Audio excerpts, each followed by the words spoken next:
What is your fetish and what went wrong when you tried it? Everyone's got an embarrassing intimacy act story. For me, it happened in 1998, my senior year of college. It was 2 a.m. and my girlfriend was over even though she wasn't supposed to be in my room after 11 p.m. She and I were getting into some pretty kinky stuff. Basically, she wanted me to tie her up, write on her, and basically just treat her like an intimacy slave that pissed me off. She wanted me to constantly threaten her during this role-playing session too. She really got off on this type of stuff. So, I moved some ceiling tiles and tie her hands above her head using the girders. Her butt is about a foot off the bed and she's got her arms straight up in the air. I put a gag in her mouth, and then wrote, "Dead beach" on her chest and "beach" on her back with green permanent marker. I tied up her huge breasts and put clothespins on her nipples. I stick a vibrating egg in her and set it on a very slow pulse. Then, I put a gag on her and tell her to wait till I get back. I went to the basement to get ice because she wanted a cube shoved up her butt. Halfway back, the fire alarm goes off. I run back to my room and the RA is about to unlock my door to do a bed check. I tell the RA that I'm already out, but I forgot to grab something. He tells me I can't go back into my room because of the fire alarm. Now, we all know there's no fire. It's just some drunkard who pulled the alarm. So, I go outside while my girlfriend is tied up in my room with a vibrating egg in her snatch. We're all waiting outside for about 15 minutes even though we're usually back inside within 5 minutes.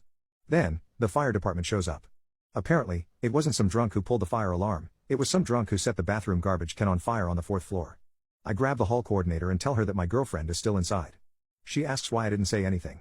Well, because we've had 500 fire alarms and none of them were ever real. Additionally, I said my girlfriend didn't get out because she was asleep and sleeps with earplugs because the slightest noises wake her up. I was hoping I'd be able to go get her alone. Yeah, that didn't happen. The hall coordinator, a security guard, 2 firemen, and one of the RAs escort me to my room. The hall coordinator puts her key in and I say, all these people might freak her out. I'll go get her. The fireman says, we don't have time for this. Get her out, now. He grabs the knob and flings the door open. This is a sight I will never forget. I doubt anyone else will, either. Everyone looks in and is just shocked. There, hanging from the girders is my buck-naked girlfriend with tears running down her face. She's squirming as hard as she can and she's screaming her muffled yells through the gag. Her tits are tied up and they've turned purple. I try to run in, but one fireman tackles me. He and the security guard then throw handcuffs on me. The other fireman goes in and pulls off the gag. My girlfriend screams, "Get this thing out of me." The hall coordinator is asking what the fuck she's talking about. I'm screaming, "Pull the little cord." The hall coordinator can't find any cord because with all the squirming, my girlfriend had sucked it up into her. Instead of cutting her down, they're trying to figure out how to fish out this toy. It was probably like 5 seconds, but it felt like an hour. So now, I'm screaming, "Cut her down." The fireman cuts her down and my girlfriend jams her fingers up herself and produces a small egg. They quickly untie her and pull off the clothespins. As the nylon ropes and clothespins come off, my girlfriend lets out a scream as the blood rushes back in and back out. By this point, 2 cops have joined us, a paramedic has joined us, and 4 more firemen are there. With only 1 or 2 exceptions, everyone looks like they just saw a train wreck with tits.